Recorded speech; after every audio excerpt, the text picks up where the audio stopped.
Hello everyone, this is Vandana Mishra. Today is my exam of MA Geography, and so I am discussing the paper of MA Geography. The first semester जो मेरा पहला paper था वो geomorphology topic का था. Total 85 marks का है for regular student, जिसमें आपको मिनिमम पासिंग मार्क्स 29 चाहिए होते हैं और मैक्सिमम मार्क्स जो हैं प्राइवेट बच्चों के लिए वो 100 हैं और उनका जो मिनिमम पासिंग क्राइटेरिया है वो 34 मार्क्स है. तो क्वेश्चन हम पढ़ते हैं स्टार्टिंग से कि कितने कितने क्वेश्चन आए हैं. अटेम्प्ट ऑल क्वेश्चन, सबसे पहले बोला है कि आपको सभी प्रश्नों को हल करना है. निम्नलिखित में से किन्हीं 5 प्रश्नों के उत्तर दीजिए. Attempt any 5 question. तो देखिए हमको फर्स्ट वाले क्वेश्चन में फर्स्ट वाला जो क्वेश्चन है उसमें टोटल कितने क्वेश्चन दिए हैं. टोटल हमें 10 क्वेश्चन दिए हैं. उन 10 क्वेश्चनों में से हमें कोई भी 5 अटेम्प्ट करने हैं. तो हम पढ़ते हैं स्टार्टिंग में. फर्स्ट है explain the role of Davis in the development of geomorphology. भू आकृति विज्ञान के विकास में डेविस का योगदान को समझाइए. ठीक है, नेक्स्ट क्वेश्चन ये मैंने अटेम्प्ट करा था. नेक्स्ट है डिफाइन जियोमॉर्फोलॉजी. भू आकृति विज्ञान को परिभाषित कीजिए. नेक्स्ट है third question what do you understand bye relief feature of first order, यानी प्रथम श्रेणी के उच्चावच से आप क्या समझते हैं. नेक्स्ट अभिलेखों के प्रमाण क्या हैं. What are documentary evidences. जलवायु परिवर्तन से आप क्या समझते हैं. What do you understand by climatic change. बहुचक्रीय स्थल रूप से क्या तात्पर्य है. What is meant by multi cycle landscape. भू संतुलन से क्या तात्पर्य है. What is isostasy. भूपृष्ठीय अस्कामिक संचलन क्या है. What is sudden earth movement. ज्वालामुखी एवं ज्वालामुखी क्रिया में क्या अंतर है. What is the difference between volcano and वॉल्केनिसिटी. भूकंप मूल क्या है. What is seismic focus.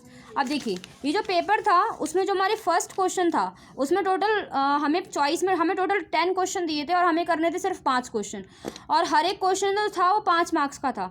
ठीक है, तो उस हिसाब से हमें अटेम्प्ट करना था. अब हमारी टोटल 5 यूनिट हैं तो उन 5 यूनिट में से उन्होंने एक एक क्वेश्चन पूछा है. यूनिट फर्स्ट हर एक क्वेश्चन में चॉइस दी है. ठीक है, आपको जो पसंद है आपको वो करना है.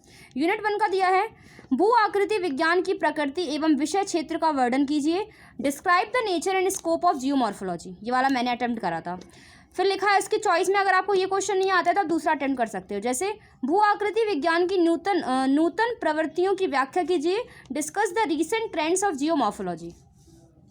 उसके बाद तीसरा क्वेश्चन है जो यूनिट 2 से आया है. चट्टानें भौगोलिक इतिहास की पुस्तकें हैं तथा जीव विशेष उनके पृष्ठ व्याख्या कीजिए. Rocks are the books of earth history and fossils are their pages. Explain.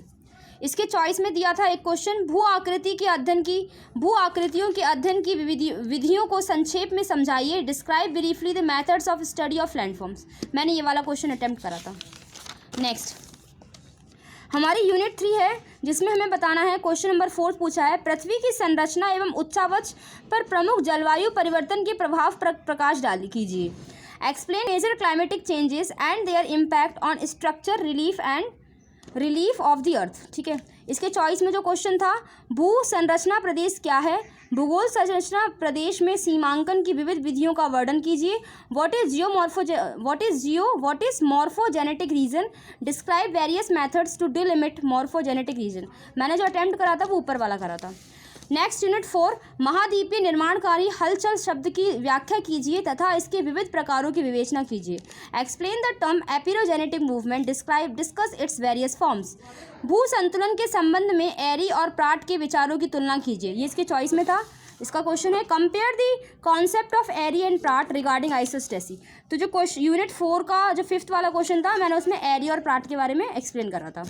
Next is last unit 5 6 question भूकंप की उत्पत्ति के कारण विवेचना कीजिए कि विश्व के भूकंप प्रभावित क्षेत्रों का उल्लेख कीजिए. Discuss the causes of earthquake origin and describe earthquake proof regions of the world. और इसके चॉइस में दिया था हिमालय के विशेष संदर्भ में पर्वत निर्माणकारी संरचना की उत्पत्ति को समझाइए. Explain the organic structure with reference to the evolution of Himalayas. ये हमें चॉइस में दिया था जिसको मैंने अटेम्प्ट करा था. सो जितने भी हमारे यूनिट क्वेश्चन नंबर 2 से लेके क्वेश्चन नंबर 6 तक जितने भी हमारे क्वेश्चन थे उनको जो रेगुलर बच्चे हैं उनको 12 मार्क्स समझकर अटेम्प्ट करना है और जो प्राइवेट बच्चे थे उनको उस क्वेश्चन को 14 मार्क्स का समझ के अटैम्प्ट करना है। So this was all about paper. सो जो आप में से एमए ज्योग्राफी या फिर आगे किसी एग्ज़ाम की तैयारी कर रहा हो, उसको जियोमॉर्फोलॉजी के क्वेश्चन वगैरह चाहिए, तो उसको इससे थोड़ी हेल्प हो सकती है। तो हमारा टोटल जो मार्क्स था 85 मार्क्स का।